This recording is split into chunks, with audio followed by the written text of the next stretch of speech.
पुरुषोत्तम मास महात्म कथा अध्याय 13। ऋषि लोग बोले, हे सूत, हे महाभाग, हे सूत, हे बोलने वालों में श्रेष्ठ पुरुषोत्तम के सेवन से राजा दृढ़धनवा शोभन राज्य पुत्र आदि तथा पतिव्रता स्त्री को किस तरह प्राप्त किया और योगियों को भी दुर्लभ भगवान के लोक को किस तरह प्राप्त हुआ। हे तात, आपके मुख कमल से बार बार कथासार सुनने वाले हम लोगों को अमृत पान करने वालों के समान कथामृत पान से तृप्ति नहीं होती है। इस कारण से इस पुरातन इतिहास को विस्तार पूर्वक कहिए। हमारे भाग्य के बल से ही ब्रह्मा ने आपको दिखलाया है।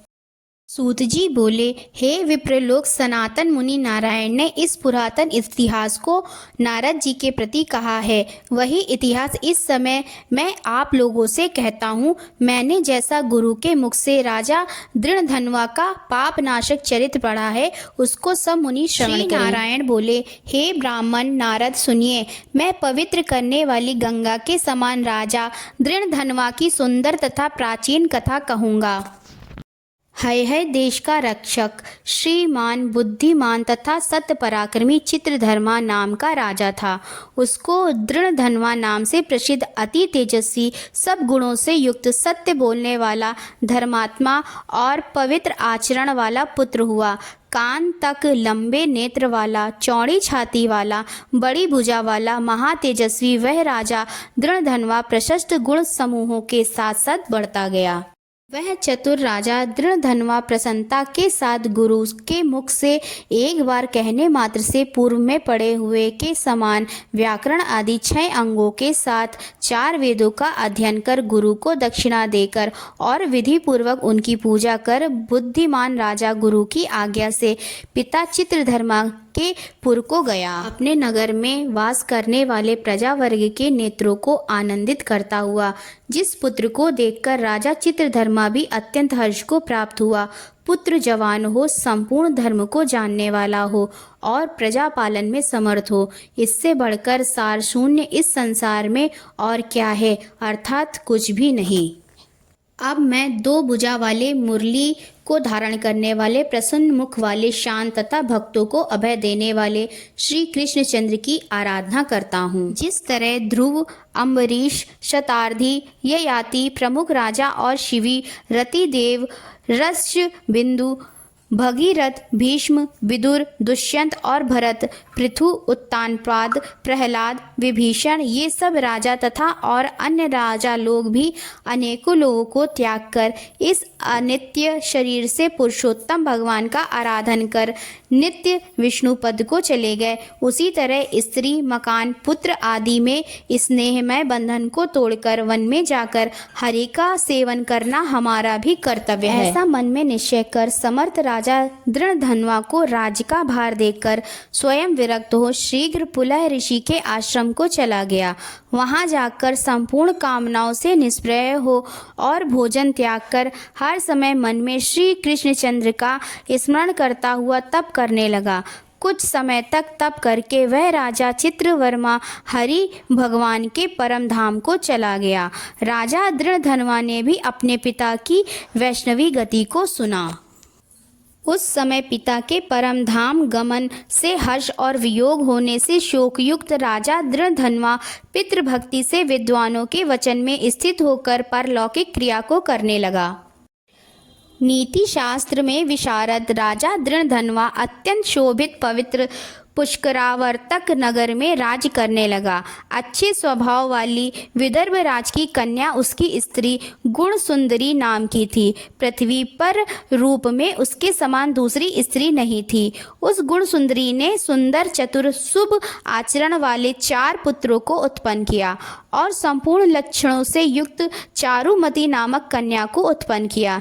चित्रवाक, चित्रवाह, मणिमान और चित्रकुंडल नाम वाले वे सब बड़े मानी शूर अपने अपने नाम से पृथक विख्यात होने लगे।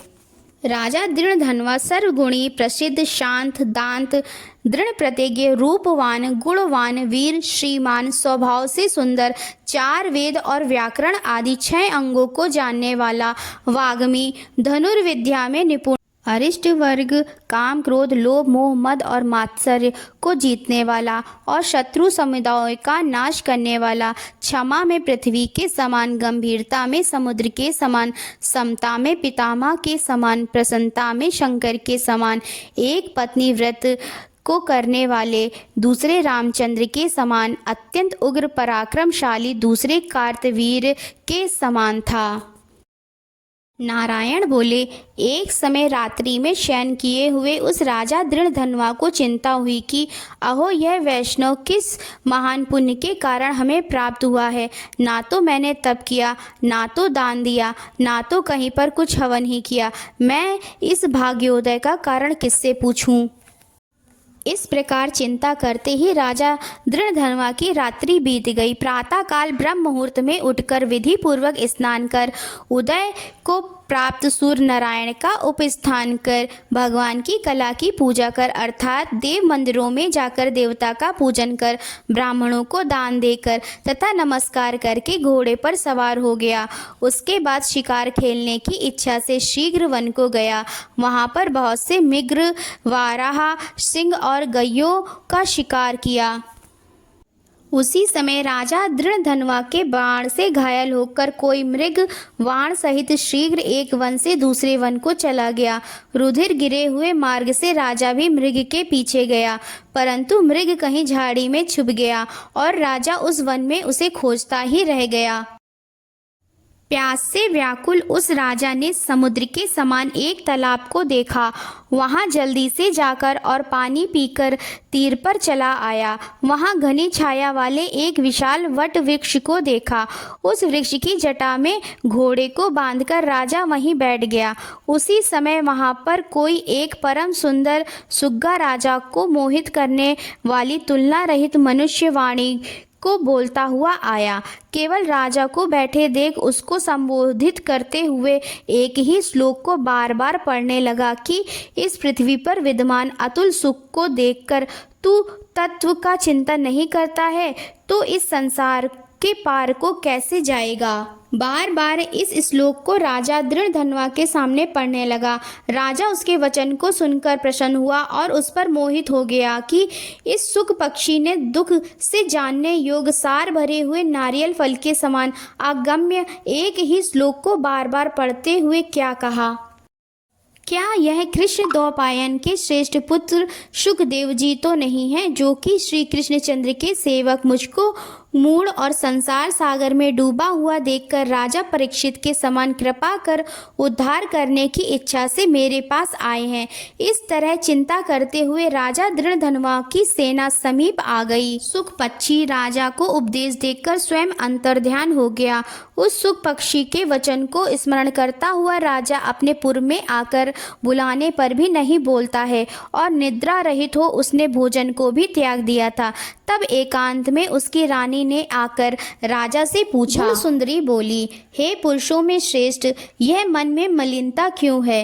हे भूपाल पृथ्वियों के रक्षक, उठिए उठिए, भोगों को भोगिए और वचन बोलिए। देवताओं से भी दुख से जानने योग्य उस सुख पक्षी के सत्य वचन का स्मरण करता हुआ रानी गुण सुंदरी के प्रार्थना करने पर भी राजा दृढ़धनवा कुछ नहीं बोला। पति के दुख से अत्यंत पीड़ित वह रानी भी दीर्घ श्वास लेकर अपने स्वामी की चिंता से उत्कष्ट कारण को नहीं जान सकी। इस प्रकार चिंता में मग्न राजा का कितना ही समय बीत गया, परंतु संदेह सागर से पार करने वाला कोई भी कारण वह देख ना सकी। नारद जी बोले, हे मुने, इस तरह चिंता को करते हुए पृथ्वीपति राजा दृढ़धनवा का क्या हुआ सो आप कहें, क्योंकि हे मुने, निर्मल वैष्णव चरित्र थोड़ा भी यदि सुना जाए तो पापों का नाश हो जाता है। ओम नमो नारायणा, ओम नमो भगवते वासुदेवाय। आशा करती हूँ आप सभी को यह वीडियो अवश्य ही पसंद आई होगी। अगर आपको यह वीडियो पसंद आई हो तो प्लीज़ इसे लाइक करें, अपने दोस्तों और परिवार के साथ इसे शेयर करें, हमारे इस चैनल को सब्सक्राइब करें और बेल आइकन दबाना ना भूलें। कमेंट में अपना सुझाव ज़रूर दें। राधे राधे।